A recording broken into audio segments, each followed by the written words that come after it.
So recently I found out that I actually have an issue with my Hasselblad. It actually has a leak. And where it comes from is actually the dark slide. And it's a very easy part to replace, and so that's what I'm going to be doing today.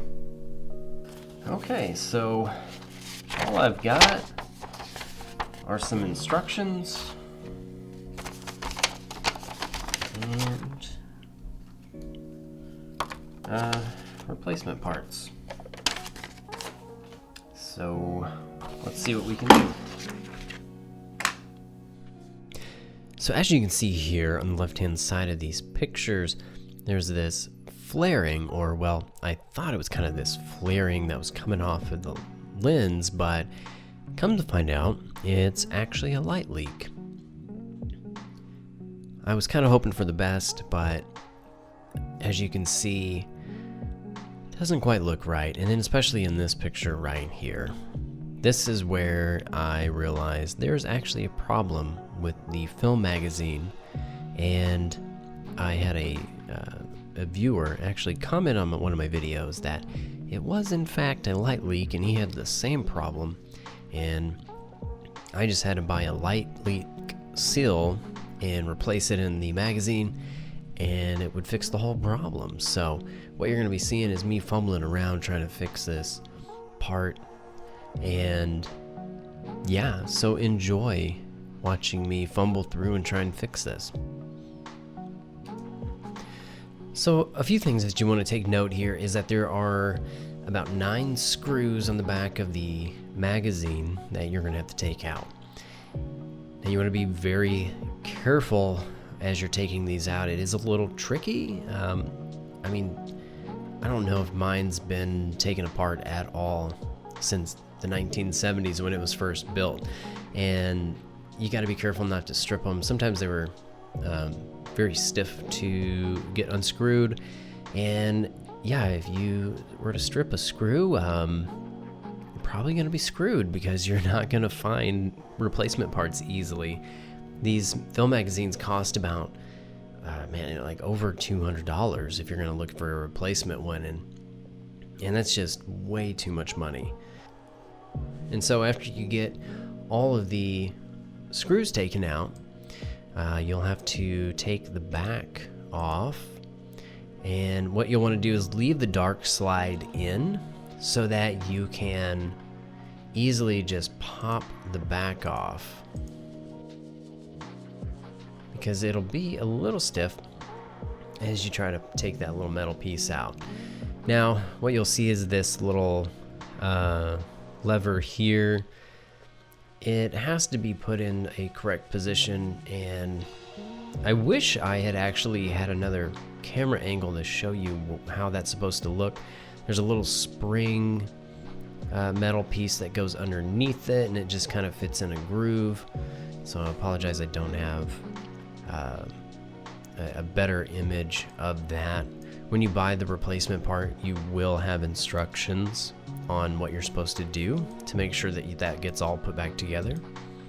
As you can see, the piece that I replaced is in really bad condition, and I'm just kind of cleaning off the dust, because I mean there was nothing left except for the foil piece. It's supposed to have a piece of foam in there, but there was no foam. So after you get that taken out, just kind of clean off the film magazine, make sure there's no debris or anything. It's going to be really important.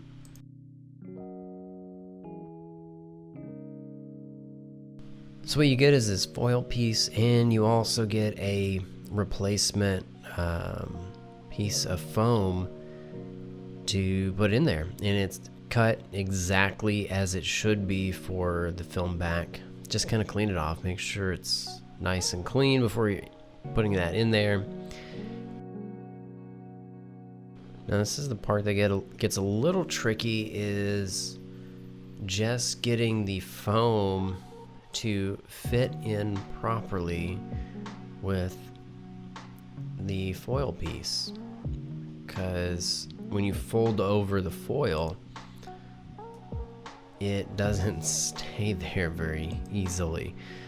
And before you start sealing this up, you do want to make sure that these little metal brackets are in their correct position or it's not going to work properly. So just refer to the instructions that you get. Again, I'm sorry I don't have a better angle to where I could show you what that looks like.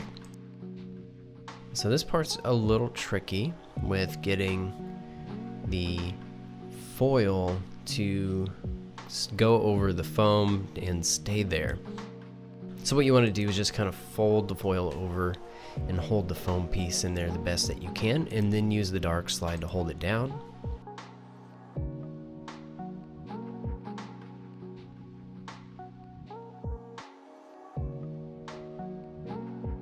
I had to just kind of tuck the foam kind of back in. Then you can put the plate back on and you can start putting the screws back in. And once that's done, once you have all 9 screws, hopefully there's no extra ones lying around, you can test it out and see that it actually works now. Well, you won't be able to see as far as the pictures go, but as long as you can get the dark slide in and back out without any issues, you successfully replace the light leak seal. But yeah, that's really kind of all there was to it. It was quite the process. It was very difficult. I had no idea really what I was doing other than just reading the instructions that were given to me. But now I just got to go test out the camera and make sure it doesn't have any other light leaks. I got this fixed, so now it shouldn't leak any light, because the only place for it to really leak is right here where you take out your dark slide. And so with that fixed, I should have no more problems of light leak. And I'm pretty excited about that. So make sure you get these changed out at least once a year. This has been in here since 1970. So yeah, just time has deteriorated it. But that's all I got for you today. Just wanted to bring in on the process of what I was doing today. And if you want to see anything else regarding film or my Hasselblad or just any topics in general, let me know. And if you're not following me on Instagram, be sure to check me out at Patience and Hustle. And until next time, have a great day.